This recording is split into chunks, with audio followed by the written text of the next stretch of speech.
The following review is intended for entertainment purposes and targeted for adult fans of the series.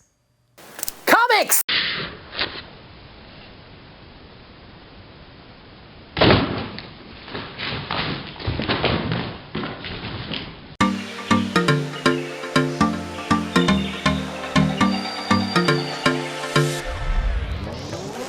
Hello there, heroes. I'm the Orange Ranger, and welcome to the last Dino Fury Season 1 video.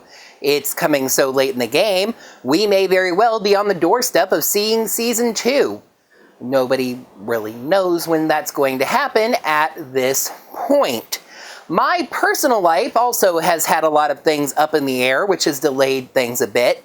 Even as of the writing of this video, there were some pretty important things going on that haven't been completely resolved. However, I have to get this season recapped and reviewed if I want to move on.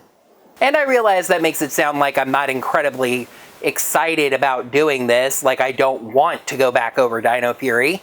This is skipping to the end a little bit, but it's not that. I'm not particularly high or low on Dino Fury. If I had to pick one word to sum the season up, I think I'd go with acceptable. But again, that's skipping to the end. For those of you who might be new to the season recap videos, I'm going to go back over the plot of this first season, touch on each of the major characters, and then do that lovely scoring math going back over my scores for the episodes. Shall we? We start things off with Amelia, a go-getting reporter who works for BuzzBlast, an internet media company. She convinces her boss, Jane, to allow her to investigate Dinohenge, a site in the middle of the forest with 6 dinosaur statues, one of them being a kitty cat, though. There, she thinks she's caught a ghost, but it actually turns out to be Ollie, a young man investigating the site with his archaeologist mother, Dr. Akana. The two eventually see a purple knight beam down near the area, eventually locating a chamber and slamming his way down. They follow him inside and find a cybernetically enhanced dinosaur trying to wake up a Red Ranger in a stasis tube. Void Knight smashes a nearby console to prevent that from happening. Ollie defends the dinosaur, Solon, by grabbing a sword off of the wall. Solon tosses him a key to activate defenders known as henchmen, but Void Knight intercepts the key, and the henchmen become this season's grunts. Amelia grabs one of the swords as well, and suddenly morphers appear on their wrists. Solon sees this and tosses them Ranger Key statues, and the two morph into the pink and blue Rangers fighting against Void Knight, while Solon tries to wake the Red Ranger in the tube, finally doing so by using the advanced computer repair technique of smacking the console, which, oddly enough, is the exact same thing Void Knight did to break it. Zeto, the Red Ranger, awakens and, updated on the whole situation, gets into the fight. Void Knight locates the source of the energy he was looking for, the Sporix, tiny little amoeba-looking blob creatures that possess great energy. He tries to take the Sporix, but Zeto stops him. However, in their fight, the Sporix are accidentally released and fly out of the base. Void Knight chases after them, stopping momentarily to cause a cave-in that would trap the Rangers inside the base. However, their morphers come with teleporters, so that was never really a problem. Zeto explains that he's from the planet Rafcon and came to Earth millions and millions of years ago to fight the Sporix along with the dinosaurs on Earth. The battle seemed hopeless, but then the Morphin Masters, creators of all Power Ranger energy, appeared and grafted the spirits of the dinosaurs onto the 6 Rafcon Knights, making them the first canonical team of Power Rangers on the planet Earth. The process also turned those 6 dinosaurs into the Dinohenge statues. Still seems like a bad deal for the dinosaurs and the kitty cat, but hey. Zeto finishes telling the story, describing how he gathered all of the Sporix, but at great personal cost, since as far as he knows, he's the only member of his original team of Rangers to survive. Now, thanks to Void Knight, all of the Sporix are free again, and they must be regathered. Amelia and Ollie agree to start training to help with this mission. 6 paragraphs just for the first episode. Yikes! Let's try to trim that down a little bit, shall we? From this point forward, I'm just going to touch on major plot points throughout the season, and cutting this down actually isn't going to be that hard because, once again, kind of skipping ahead, there's a lot of filler in this season. In Lost Signal, Zeto sends out a signal eventually at the end of the episode to his home planet of Rathcon, trying to find any survivors of what happened there and see what happened to them, etc., etc. Oh, sometime before this, by the way, the three of them, of course, get their Zords. Zeto's T-Rex Champion Zord with guns on its shoulders. Amelia's Ankylo Hammer Zord, which is an Ankylozord with a hammer for a tail. And Ollie's Tricera Blade Zord, which is a Triceratops with a long sword nose. Or third horn, but whatever. Nothing major really happens in Winning Attitude. I mean, Izzy does get her Zord, the Tiger Clawzord, which is named for its sharp claws, obviously. But I was going to mention this episode anyway because this is the one that guest starred Special Olympics athlete Sarah Dalton as Izzy's cousin Lily. And also set Izzy's character back a huge amount by having her rat out a developmentally disabled woman for being a couple of minutes late to a training session. Not cool. No, no, no, no, no, no. Oh, and Izzy's Zord can combine with the other three in the Dino Fury Megazord to form Claw Formation. Javi gets his own Zord, the Stego Spike Zord, in the episode Stego Search, and the Stego Zord is awakened by music, when none of the other Zords are awakened by music. Okay, it can combine with the Dino Fury Megazord to form Spike Formation, and all 5 of the Zords can combine for Warrior Formation. In Unexpected Guest, we get the surprise return of Ninja Steel's Mechanic, adding another season to the vaunted Ranger resume of Kelson Henderson, even if this is only a guest spot this time. Mick has come to Pine Ridge looking for the Ninja Nexus Prism, which the writers tried to make a little less ridiculous by dropping the ninja part, but just like an Elephant Zord, I never forget. The Rangers locate the prism near a lake, and it gives Zeto a gigantic plot dump on Ranger history, establishing that the Morphin Masters made basically every morpher or source of Morphin Grid power that has ever existed. Some of the morphers were made by human hands. The prism is looking for something, but at that point we don't know what or why. Mick also gives the Rangers a giant USB that is the legendary Ranger database. Phoning Home technically sees a follow-up on Zeto's call into space, although he makes another call in the same episode, so it's not really following up on the first call. Anyway, the villains make a new general, Slither, a showy robot that can change forms, and Slither pretends to be a knight of Rathcon named Arla. Arla nearly steals the Ranger Sporix, but they catch on in the end.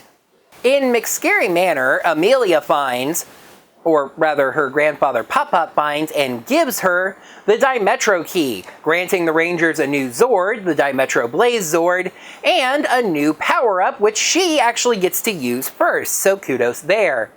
The Matchmaker was an unfortunately terrible episode, and I say unfortunately because it included 2 giant reveals for Dino Fury. The first was that Void Knight took off his helmet, revealing himself to be a humanoid male and allowing me to start using male pronouns for him, to the relief of a significant portion of my audience. The other, of course, is at the end of the episode, Izzy is revealed to be dating Fern, a girl that she was athletic rivals with in a previous unimportant episode. Izzy Garcia is the first LGBTQ+ Power Ranger on the television show, a landmark moment not just for Dino Fury, but the entire Power Rangers franchise. Old Foes is perhaps the most plot-significant Power Rangers Halloween special to ever air. A random monster named Regal revives Lord Zed from MMPR days. And by the end of the episode, Lord Zed is freed and out in space, and I'm pretty sure we're going to be hearing from him again. Storm Surge introduces us to our 6th Ranger, the Gold Ranger, who they find in a stasis pod like Zeto's at the bottom of the lake.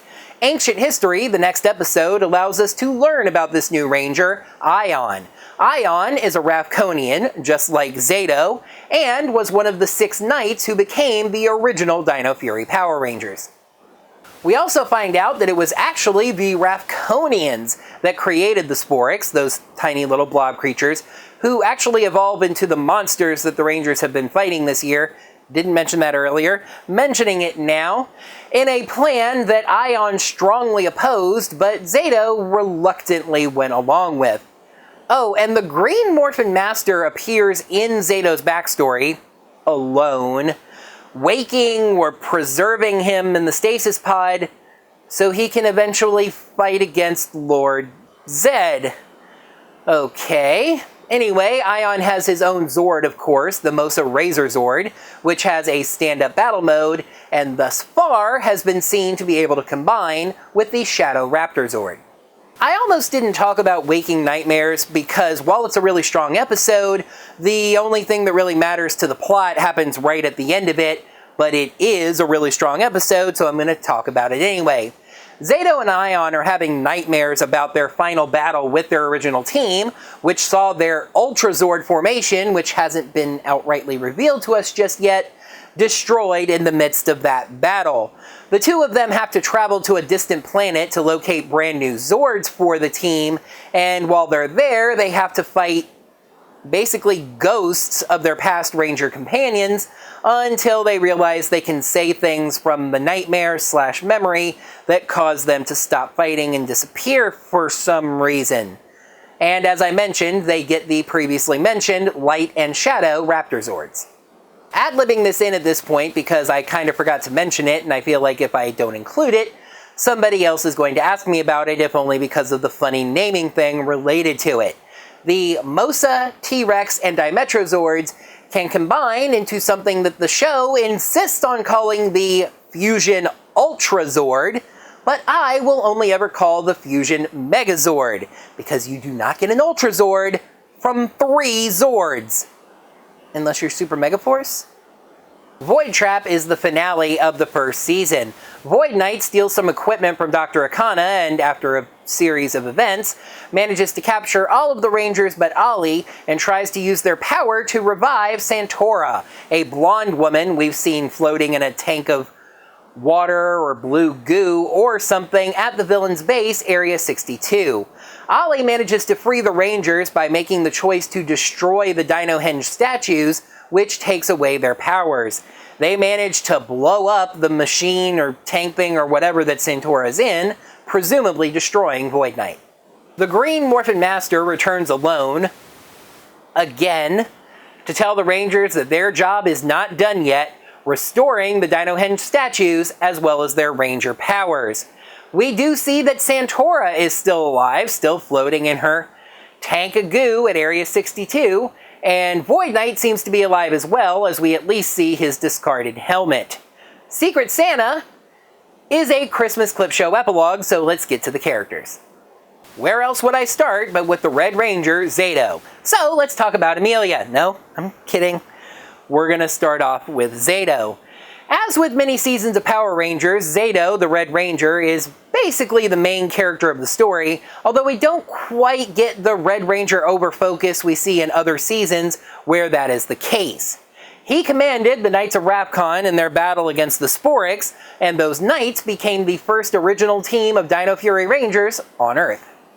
Zeto's character right now has 2 distinct aspects, and they really are the 2 sides of the coin when it comes to him.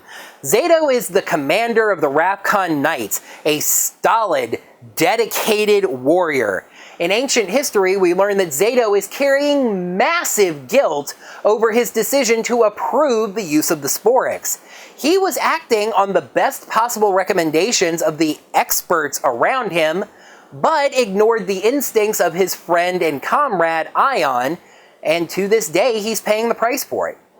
The other side of Zeto is this alien that's trying to assimilate into modern Earth technology, and that's where we see his more lighthearted, earnest, but dorky side. Zeto literally changes his physical appearance to fit in, bringing back his antennae. Even though recent seasons have shown us pretty clearly that he probably doesn't need to do that, most people would probably just readily accept that he has them. Zeto established a verbal override to be able to summon the Zords himself if Solon is not able to send them, and the password for this override is Zeto is cool. He wants to be cool, to be hip and sophisticated, but he fails in most of his attempts to do so. That is not a bad thing. It makes him a very endearing and cute character, and indeed, I think the contrast between these two aspects of his personality is intentional, and it makes him interesting. Now we'll talk about Amelia. Amelia is the character that I most professionally relate with, her being a journalist and my own backgrounds in journalism and content creation. Sadly, that's really kind of downplayed for the greater part of the season, besides the Rangers being at BuzzBlast to work with her, but Javi works at BuzzBlast also, so... And really overall, thinking back on the season, Amelia's not given very much to do. It was at this point in writing that I was reminded that usually when I get to the character summary for these recap videos, I give each of the characters a high point and a low point. I've decided not to do that this season just to change it up as far as anything else. But if I were, Amelia's high point would be the episode Mcscary Manor. A great character piece for her and Pop Pop, and she gets to debut a Ranger power-up. The other side of Amelia's character, what, are all these characters coins that have two sides? Is her belief in the paranormal, which is actually another interesting contrast, because as a journalist, she's trained to seek out the facts, but her primary hobby is something that there are very few provable facts about.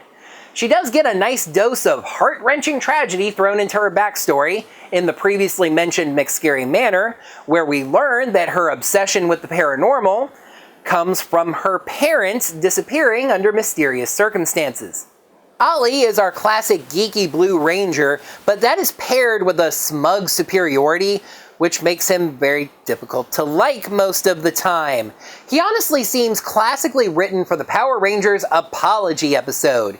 You know, the one where one of the Rangers upsets one of the other characters by doing something they thought was right at the time, but then it turns out that they were wrong. They learn their lesson, and at the end they have to apologize, and everybody hugs and goes gets ice cream. Most of Ollie's focus episodes fall under this umbrella. Now, credit where it's due, Ollie does save the entire team at the end by making an incredibly difficult decision, destroying the Dino Henge statues and taking away their powers. But this is another character that just doesn't feel like he was given very much to do. In the end, Ollie just seems to have been written to contrast his smug scientific superiority against Amelia's belief in the paranormal. Javi likes playing music and is a bit of a rebel. What was there more to say about Javi? I mean, he's Izzy's stepbrother. He's got that going for him. What Javi really is a big bunch of wasted potential. I feel like Javi should have had the most difficult time adjusting to being on a team of Power Rangers. But funny enough, while they paint him with this lonely musician motif with the leather jacket and the ripped jeans and everything like that, most of the time Javi is incredibly sweet and really just wants to help. Javi's character history section on his Ranger Wikia page is 7 short paragraphs, and when I say short, 2 of them are a single sentence to describe his contribution to 2 episodes. A la, he supports his sister when she enters a foot race. He does get some decent shared focus with Solon in the Christmas clip show at the end of the season, so it doesn't even matter. I'm hoping Javi gets a lot more character attention in Season 2. That brings us to Izzy, and yes, the biggest thing about Izzy is that she's not straight.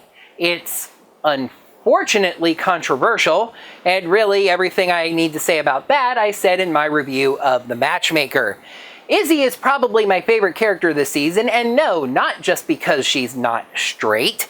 It's just her attitude, her snark, the one-liners that she gets. Tessa Rao gives Izzy this snarky attitude quality that really reminds me of Gia from Megaforce and Super Megaforce. Even when she's not the focus, somehow the camera just gravitates to her. Oh, that's right, her earlier controversy. The whole relationship with Fern thing made me, and I'm sure a bunch of other people, forget about that time that she ripped the skirt off of her Green Ranger suit.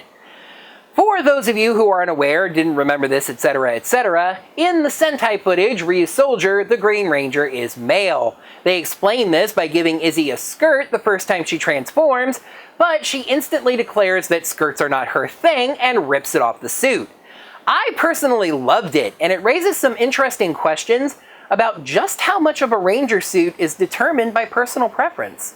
We got our 6th Ranger far later than we usually do in a post-Disney season, the 15th episode, and even then really just at the end, so we didn't get a lot of time with our 2nd Ravkonian on the team. Ion is a hotshot. No, not a super hotshot, that's Izzy. Ion is full of himself and confident in his abilities. And I mean, when a Morphin Master comes to you and says that you are the key to defeating Lord Zed, yeah, that's going to swell your head a little bit. Ion gets humbled very quickly, initially trying to take over the modern team of Dino Fury Rangers over Zeto's initially terrible decision involving the Sporix, but very quickly learning that being in command means that you have to make those kinds of difficult decisions and stepping back down. Since then, we've had enough time to learn that Ion really likes ice cream. His character history bio stops after Ancient History. Waking Nightmares shows us that he does share Zeto's guilt over their comrades falling in their final battle, but we haven't really gotten much on Ion besides that. I'm sure we're going to get a lot more on Ion in Season 2. We've only seen him in 8 episodes thus far. Let's head over to the villains, but I'm going to warn you in advance, there's not actually a heck of a lot to talk about when it comes to them. Void Knight is the big bad this season. He wears a purple suit of armor that looks exactly like the Dino Fury Rangers. He uses a sword that looks just like the Dino Fury Rangers swords, and it's able to use Dino Fury keys just like the Dino Fury Rangers swords.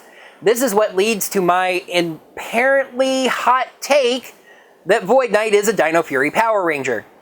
Late in the game, we learn that Void Knight is humanoid and gathering the Sporix to power some kind of machine that will revive his lady friend Santora. Of course, he gives up on the Sporix right at the end of the season when he learns about the Morphin Grid. There's not a lot to describe about Void Knight's character at this point, angry and gruff most of the time, but with a surprisingly strong technical sense. And of course, the fact that we have a mysterious humanoid male and a mysterious humanoid female, along with a ranger who lost her parents under unusual circumstances, we get a lot of rather obvious fan theories. Void Knight's primary general across this season is Mucus, a mushroom-themed Sporix beast. As a reminder, Sporix beasts are the evolved form of the Sporix, and they're the monsters that the Rangers have been fighting this season, just so we go over that again. She, yes, she, confirmed by Simon Bennett, is indestructible, turning into a kind of goo after any attack and being able to reform. Unfortunately for Void Knight, she's not very strong or very brave, mainly assisting Void Knight by taking things that he needs or finding and recruiting stronger Sporix beasts. Mucus's character arc is that she just wants to be loved, admired, and appreciated. We see that in 2 different aspects. One is a dream sequence in Waking Nightmares where we learn that she just wants to be the coolest creature alive. Kind of like Zeto if you think about it. The other is her friendship with another general, Slither. She tries to befriend Slither, they reject her, but then Slither loses their memories and Mucus lies and says that they've always been friends.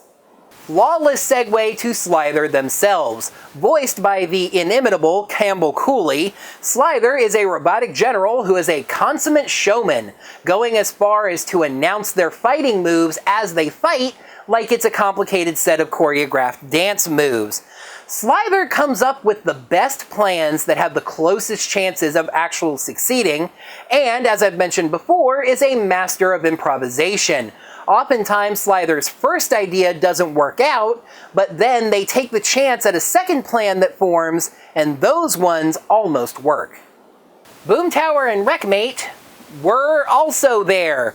Boomtower was set up to be the initial muscle, the main secondary general.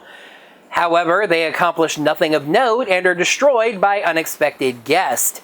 Void Knight forces Regal to revive Boom Tower in Waking Nightmares, and again in Void Trap, but both times they just serve as a distraction to keep the Rangers busy while Void Knight's pulling off a plan somewhere else. Wreckmate gets even less love. Their Sentai counterpart had an arc as an enemy general. Wreckmate thus far got a single episode, both created and destroyed in ancient history. The footage provides a lot of opportunities for them to return, and I hope they do. Wreckmate is a fun general, with a pirate voice and personality, and not really tolerant of Mucus's games. Yar. There are 3 side characters that warrant serious mention, and unsurprisingly, all 3 of them are directly related to individual Rangers. Dr. Lani Akana is Ollie's mother and is a dedicated scientist herself, an archaeologist. As an archaeologist, she tends to get her hands dirty more often than I think Ollie would like to, which, among other things, led to that one hilarious moment where she's standing in the ground digging a hole while the morphed Power Rangers are standing looking down watching her. She is a fiercely devoted mother, even if she realizes that her son can be a bit uptight and annoying. That devotion is most clearly seen in the episode Void Trap, when she learns that Ollie is the Blue Ranger, and puts together that that means that Void Knight has been trying to kill him.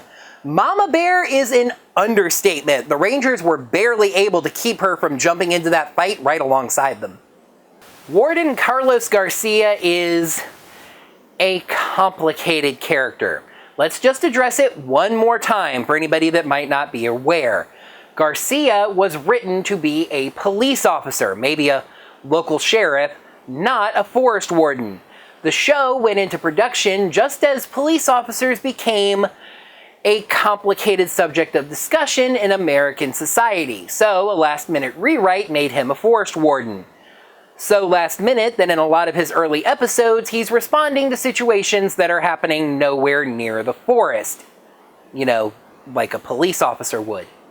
Garcia is, I'm sorry, overall a really negative character. It's clear that he cares about his kids, but his every appearance in the show tends to be antagonistic. In the first episode, he tries to ban the Akanas and Amelia from Dino Henge. Even as he comes to accept that the Power Rangers and the Sporix are going to be a thing, he whines about how they're going to mess up the city.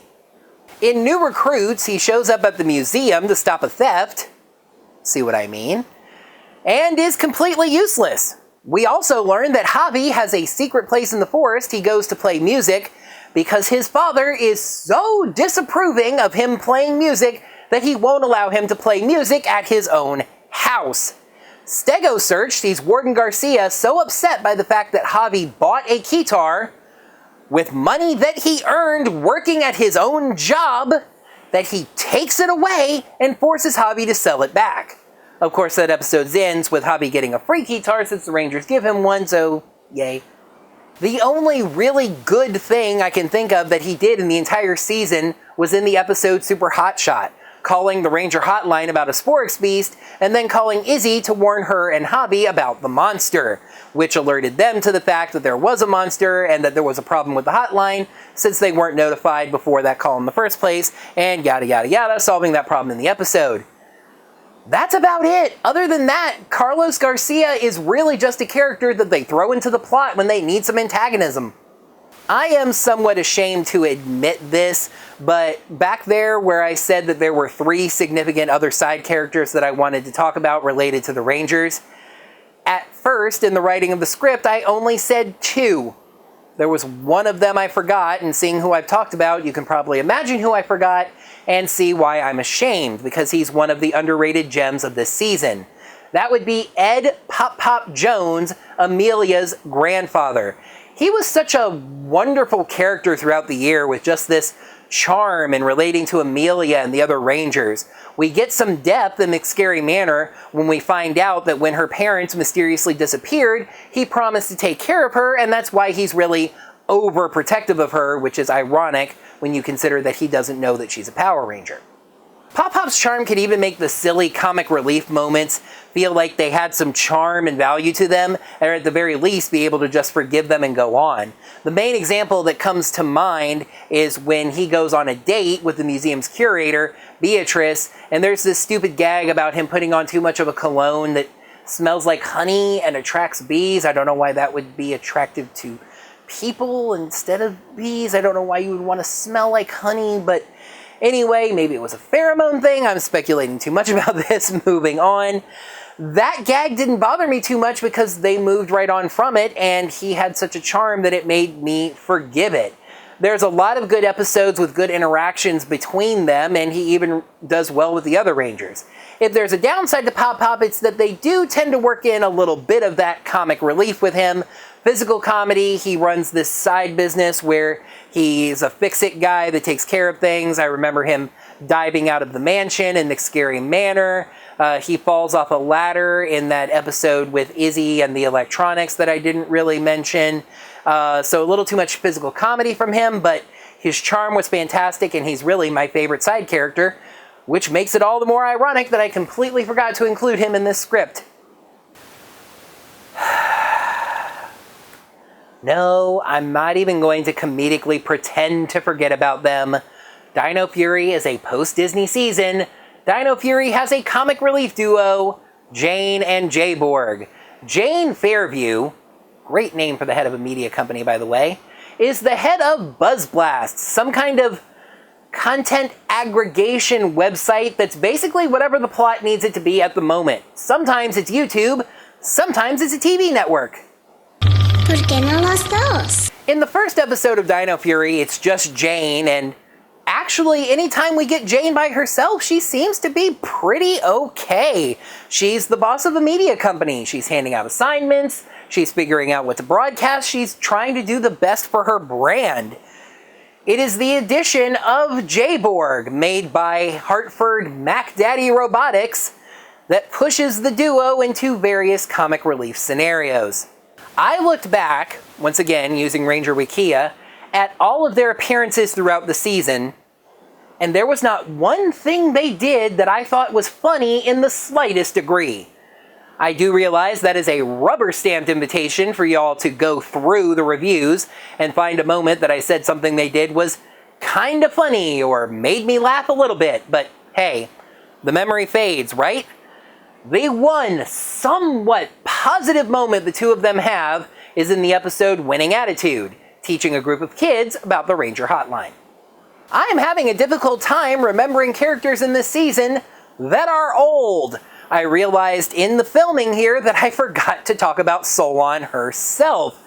Though really, I don't blame myself for this one quite as much as Pop Pop. Solon appears in more episodes, but really does just about as much. She's supposed to be a little bit alpha and a little bit Zordon, and really doesn't live up to either one. She provides a little bit of time-worn wisdom, and she does some technical things like remaking Amelia's Morpher when it was broken in her Bad Luck episode that I also didn't mention. But Solon just doesn't come across as very memorable. Oddly, she's kind of like a kindly grandmother at a family reunion. You make a moment, like I'm doing right now, to go over and say hello and see how they're doing and everything, but really you just kind of leave them sitting in the corner staring at the TV while you go and talk to other people that you have more fun with. I'm sorry, Solon, you're kind of interesting, and I wish we had gotten to see you get mittens for your robot claws, but yeah. One thing left for me to do. Time to dig back through all those episodes, find those scores, and draw some conclusions from the numbers. You might remember in my last summary of Beast Morphers 2.0, I said that I thought the season was pretty strong until I went back through the numbers and found out that it was actually kind of average, and I just didn't really remember that. This may prove to be the opposite case. I've already said that I thought the season was pretty average overall. Maybe the numbers will show me it was stronger than I thought. Let's find out. Actually, the main thing that struck me from going over these numbers is how much they support my overall conclusion. Dino Fury was an incredibly average season. 11 episodes. Half of this season's run landed somewhere between 3 and 4. Not terrible, not amazing, just average. Also, the show doesn't go on any strong or weak runs. It gets off to a good start, the first 4 episodes averaging a 4.0. Notice how after that the numbers bounce back and forth, rarely even staying in the same whole number range. Dino Fury would deliver a 4, then a 2.5 in the next episode. I feel like that indicates how filler heavy this season was. The stories were week to week, so the scores were only based on how good or bad those individual episodes were. Dino Fury pulled a ninja steal and didn't ever manage a 5 out of 5, though obviously it was way better than that. Only 2 4.5s in fact, and since one of those was the premiere, the best episode of Dino Fury Season 1 was Episode 11, Mcscary Manor, a great Amelia focus that deals with familial expectations, establishes some important backstory, and lets a girl debut a power-up mode. For better or worse, mainly worse, the worst episode of this season was no question. Episode 5, Winning Attitude, sees Izzy's Special Olympics cousin Lily. It also sees Izzy scream at that cousin like a spoiled brat because this developmentally disabled woman was a few minutes late to a training session. Izzy's character was redeemed, but it took a long time to forget that one. The 22 episodes of Dino Fury only managed to score 71 scales out of a possible 110, a 65% mark that puts it just short of Beast Morphers 2.0's 74 shades. It's just interesting to me that it managed that despite not having the big runs of strong episodes that Beast Morphers 2.0 did. It's like Beast Morphers 2.0 averaged out to a high D, usually being either higher or lower than that, while Dino Fury Season 1 just kind of stayed at that level the entire time. As I've said before, you might consider the overall average score a better indicator of quality, since even a 4 out of 5 loses 1 scale and that adds up over time. Dino Fury's 22 episodes averaged out to 3.23 scales out of 5. So, just like half of its episodes, it ends up somewhere between a 3 and a 4. This time, however, I can't just go with the average score. Dino Fury is a quietly frustrating season to me. When Dino Fury is good, wow, is it good.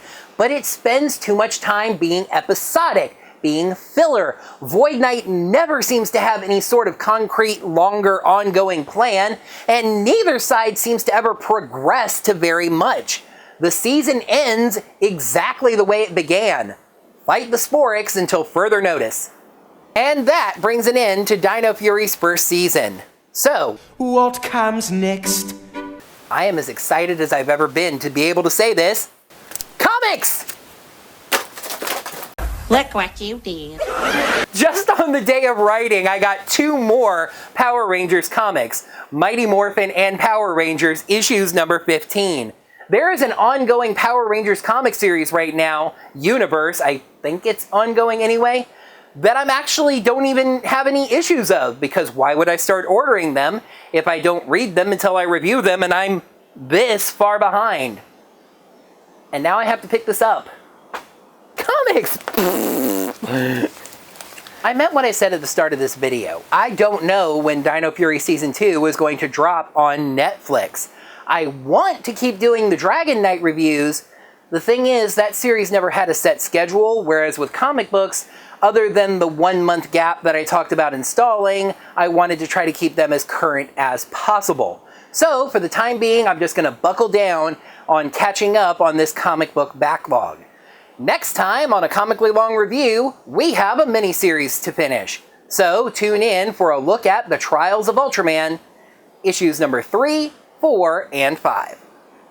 And that is going to bring Power Rangers Dino Fury Season 1 episode reviews to a close. I had to double check to make sure this was true, but Dino Fury Season 1 is the 8th season of Power Rangers that I have reviewed from start to finish. As I always do, I'm going to give a heartfelt thank you to all of you for joining me on this journey, whether you've been with me since the very first episode I ever reviewed, or if this episode is the first one you're watching. Thank you so much for being there. I greatly appreciate it. Now that this season is over, you can let me know what you thought of it, whether you agree with my take that overall Dino Fury is a pretty average season that could have done some things better. You can agree or disagree down in the comments below. While you're down there, make sure you smack that thumbs up button that lets me know that you enjoyed this video.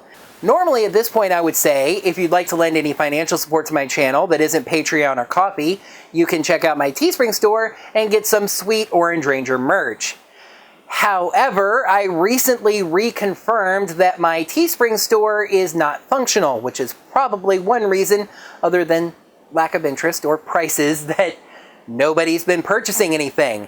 I don't know exactly what happened, but some kind of recent update with Teespring when they changed over to an entirely new graphical style and everything basically erased every single piece of merchandise in my store. The store is still there, and funny enough, there are even records of things like this shirt that I ordered when I had those products up, but none of the listings are active. I'm going to work on that. If you'd like to support me in the meantime, please check me out on Patreon or Ko-fi.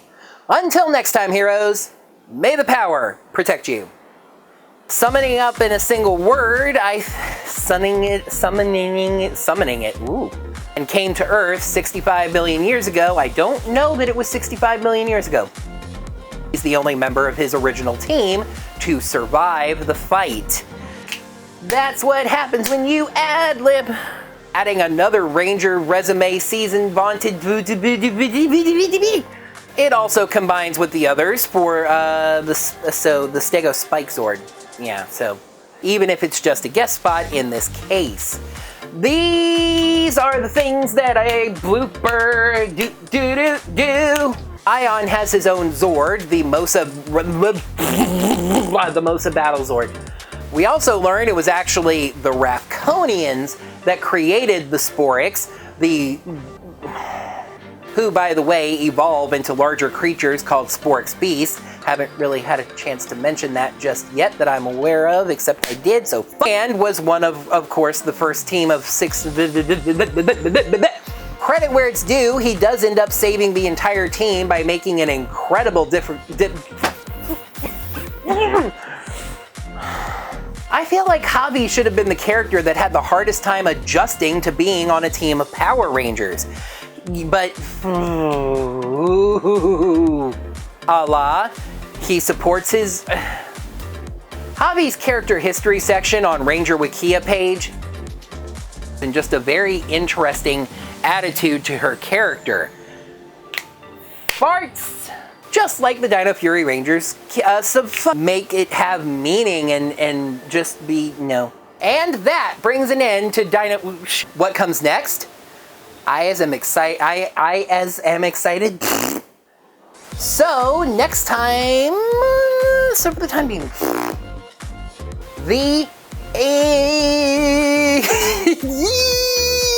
That could be the first mover too. And if you'd like to lend any financial support to my channel that's not Patreon or Ko-fi, you cannot go to my Teespring store because it's not functional right now.